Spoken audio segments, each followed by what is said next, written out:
संभल कोतवाली में आयोजित शांति समिति की बैठक हुई। इस बैठक में सीओ अनुज चौधरी, एएसपी श्रीश चंद्र और एसडीएम वंदना मिश्रा सहित कई अधिकारी मौजूद रहे। मस्जिद के प्रतिनिधियों के साथ रामनवमी और ईद के शांतिपूर्ण आयोजन पर चर्चा हुई। वहीं प्रशासन ने साफ निर्देश दिए कि सड़कों पर नमाज पढ़ने की अनुमति नहीं होगी।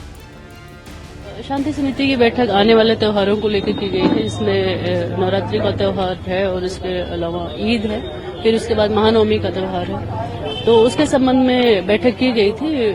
और उसमें जो भी लोग उपस्थित रहे शांति समिति की बैठक में, उन लोगों ने अपने जो भी समस्याएं आ रही है त्योहार के दौरान, जैसे कभी कभार बिजली की समस्या, कभी पानी की समस्या, इस तरह की छोटी छोटी चीजें जो हैं, कहीं नाली वगैरह खुली पड़ी है या कोई दिक्कत है, तो उसके संबंध में छोटी छोटी चीजों से अवगत करा है। उसके निस्तारण के लिए लोगों को अवगत करा दिया गया। नमाज के लिए चर्चा ये रही कि ये बता दिया गया है कि, और लोग सहमत भी थे कि सड़क पर नमाज नहीं पढ़ना है, जो पूर्व से ही लागू है।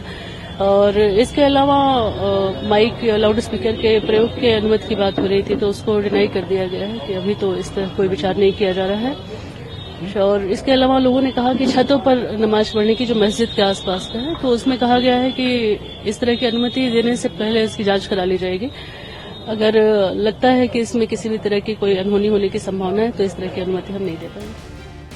पुलिस प्रशासन ने दो टूक शब्दों में कहा कि किसी भी तरह के उपद्रव को बर्दाश्त नहीं करेगा। संभल में पहले हुई हिंसा के बाद से प्रशासन अब सतर्क है और शांति बनाए रखने के लिए हर संभव कदम उठा रहा है।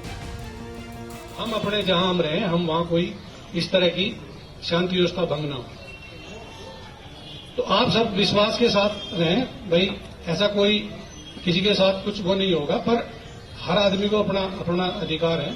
पर आप यदि ईद की सिवैयां खिलाना चाहते हो, तो आपको गुजिया भी खानी पड़ेगी। ये गुजिया खाओ, ये सिवैया, तो दोनों पक्ष खाओ। पर यहाँ गड़बड़ हो जाती है, जहाँ एक पक्ष खाने को तैयार, दूसरा खाने का, तो यहाँ भाईचारा खत्म हो जाता। हम स्पष्ट मतलब बोल रहे हैं, कुछ भी करें, तो ये चीज नहीं है। हम नेतागिरी नहीं कर रहे ना, हमें नेतागिरी का हमारा कोई इरादा है, कम नेतागिरी करेंगे। हर आदमी अब अपने तरीके से पेश कर रहा है, कौन कैसे पेश कर रहा है क्या नहीं। तो आप सबको मेरी तरफ से बहुत बहुत शुभकामनाएं। इससे पहले होली का त्योहार भी प्रशासन की कड़ी निगरानी में संपन्न हुआ था। संभल में संवेदनशील इलाकों में ड्रोन और सीसीटीवी के जरिए लगातार निगरानी रखी जा रही है। वहीं प्रशासन ने सुरक्षा व्यवस्था और मजबूत करने के लिए 38 नई पुलिस चेक पोस्ट बनाने का फैसला किया है। इसके अलावा कई जगहों पर हाई रिजोल्यूशन सीसीटीवी कैमरे लगाए गए हैं, जो 24 घंटे गतिविधियों पर नजर रख रहे हैं। वहीं जामा मस्जिद के सचिव मसूद फारूकी ने प्रशासन को हर संभव सहयोग करने की बात कही है। सड़क पर कोई नमाज नहीं। और दूसरी बात माइक की है, क्योंकि अंदर माइक बहुत, जितना आपने वॉल्यूम बता रखा है, इंस्पेक्टर साहब भी मौजूद हैं, नमाज के वक्त उतना ही वॉल्यूम चलता है। अब ये बाहर कोई आवाज नहीं आती है, तो क्योंकि बाहर चबूतरों में तीनों साइड में नमाज होनी है, तो एक एक बहुत कम वॉल्यूम में, जैसे आप परमिट करें जो है ऑथेंटिक, उसी के वॉल्यूम में वहां पर नमाज के लिए 1 घंटे के लिए लग जाए, जिससे नमाजियों को आवाज आ जाए।